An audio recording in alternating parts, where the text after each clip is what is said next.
Hi there, my name is Ashok Ferrey. I'm from Sri Lanka, and this is my latest novel. It's called The Professional.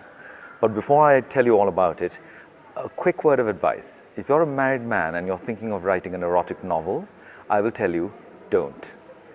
I didn't let my wife read this till it had actually gone to the printers. And when she read it, she said, I was quite nervous. She said, I'm not coming to the launch. So it's a long story, but anyway, I persuaded her to come to the launch, and the book is out. Having said that, if you read this just for its eroticism, you will be sadly disappointed, because actually there is a proper story in there. It's the story of a young Sri Lankan, an Oxford maths graduate, who in 1980 in London is suddenly told one morning that he has no visa to stay. So he sinks from that Oxford level below the grid into this other world of illegals, and he's hired as a male escort, and the story gets grimmer and darker as it progresses. However, the novel itself has its own storyline and what I hope is a certain lyricism in the words. And it's kind of an interesting topic and an interesting time that I try and portray. It's Mrs. Maggie Thatcher's 1980s. The 1980s, Thatcher golden years of commercialism, when all sorts of things were happening in London. There was so much money, people didn't know what to do with it. Young kids were driving red sports cars and zooming all over London. So it was a crazy time, 1980. And the book kind of portrays all that and that life. Well, this actually is a story that's been in my head for almost 30 years. I think every writer has lots of stories inside them, and that's why we are writers, and there's a sort of inner compulsion to get the stories out. Now, it's a question of timing, which one comes out first. This was there long before I wrote my first book, which is called Call Pretty People, which was written 10 years ago. However, the time wasn't right for this. I think actually I would have been quite embarrassed to write this story 10 years ago. So, in my first one, you have short stories of life in Colombo, life in London, life in East Africa, and they're every bit as meaningful or relevant as the story in here. It's just that those stories, it was almost as if those stories had to come out first before this one came out. And in a similar way, I cannot see myself writing anything this personal ever again. So, no. I have very cunningly set it both in England and in Sri Lanka. And there are two timelines. There is a young man in England in 1980. There's an old man in Sri Lanka in current day. So I leave you to draw the parallels. But what is kind of strange in this book is that I run the two timelines absolutely parallel, and you don't realize till you're somewhat in the middle of the book that the two characters are one and the same, because they have actually changed a huge amount in that time between the somewhat callow youth who can't really make up his mind, who is like a glass of water, and this slightly querulous, tetchy old man living in rented accommodation with two crazy landladies.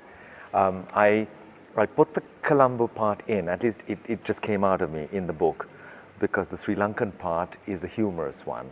And in many ways, I think I'm known in Sri Lanka, especially for my humor and my kind of humorous take on Sri Lankan life. And the old man lives with these two crazy landladies who, having written the book, I'm getting lots of readers' comments saying, oh, we have aunts like that. And South Asians, Indians, Pakistanis, people saying, oh gosh, we love the two aunties in the book. So it has that, but it also has the serious part, the London part. Yes, good question. Actually, it does. It does, in a strange way, because this book has kind of lots of layers. One of the layers that I was very keen to introduce is the fact that the protagonist has free will. There is at no time, he is at no time at a lack of choice. I mean, in other words, he always has the choice of going back home. He doesn't have to stay in England. He doesn't have to do what he does. He does it for some strange reasons, and much more complex reasons than I have nothing else to do, or I need to stay in England because I'm going to starve back in Sri Lanka. His father says, you can always come home to, there is always a home for you. So that's what I think makes the book more complex than perhaps if I'd written it 10 years ago.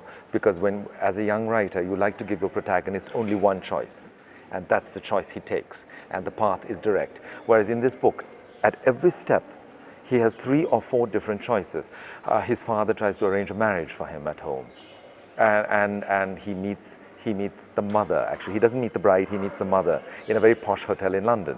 And at every step, and she offers him basically a life of absolute riches, houses, properties, etc.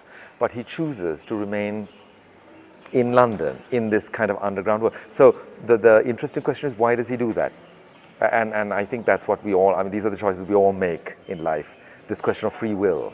And the thing about, I think, this book is that I've tried to focus on that question of free will and the protagonist having to make these choices every step of the way. Okay, now that is a bit I can't tell you because that's the twist at the end of the tale. There is a twist here. Because being a short story writer, essentially, I have all my life been a short story writer. And there is, you know, every good short story really has to have a nice twist at the end, and this does. But only in this case, the twist comes in a novel. And it doesn't come right at the end, it comes 7/8 of the way through. But nevertheless, I would ruin it for the audience if I told you. But it does weave Sri Lanka in quite cunningly into what is a very bleak tale of this young man in London. The Sri Lankan parts are nice and sunny, although the man is old and quarrelsome now, and crotchety and really, you know, not a very nice person, whereas the young man is actually quite a nice person. But the young man has a bad life, whereas the old man has quite a decent life. But anyway, it just turns in these directions.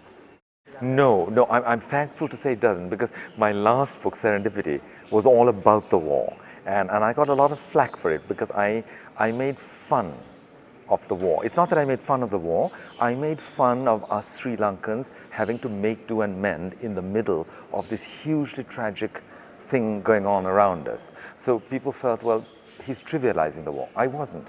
I was trying to make a point that humanity continues. You turn the page, you carry on. There's a bomb here, there's a bomb here, you carry on. That's the beauty of human life. So having done all that, I thought to myself, this time round, no war, nothing. I'm sticking to a plain, good story. Well, I hope it's a good story, but a plain story. There are 4 main characters here, 2 men, 2 women, and actually in many ways they're all equally important. And what I have done with them is I'm discussing love. This is a story about love. So in that sense, it's an erotic novel, in the pure sense of the word erotic. It is about love. Each of those 4 people have a very, very different idea about what love is. And it's the resolution, or shall we say the contradiction between those, the clashes between those 4 people and their ideas of what love should mean or does mean. I think that is actually pretty much what this story is about. The very serious layer underneath this rather sleazy, kind of attractively sleazy atmosphere that is there. It is really about love. This is the Chamat, the protagonist, is not me.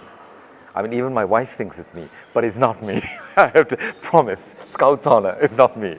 But what I have done is I've invested my character into his life. So the wishy-washiness is me. The fact of having to make these choices, that's me. I always, I bring out the metaphor of a glass of water, and I always say that the hero is like water, that you pour him into a container, he will assume the shape of the container. Well, in a way, that's me. But this is not my story. And if my wife is listening to this, I hope she'll believe me. Yes, I think it's very much, it wasn't the linear narrative, because the linear narrative is, I think, what the writer in me has put in. I think what was there in my head was these different characters, because they are all drawn from life. And although with hindsight, with time, you learn to read those characters better than you did when you knew them 30, 40 years ago. I've said somewhere else that the truth is like a slow developing film. You see, the longer you wait, the more you see. When you're young, you don't really see too much. You see the outlines of things. So these characters were there. I lived with them in that 1 year, or it was like almost 2 years, when I was visa-less in London. But it took this long for me to read those characters. And maybe 20 years from now, I will see other truths in them, which sadly will not be in the book. But that's the way it is. But it just felt kind of right to write it now, as an expose of those very strange characters that I knew very well then, back then.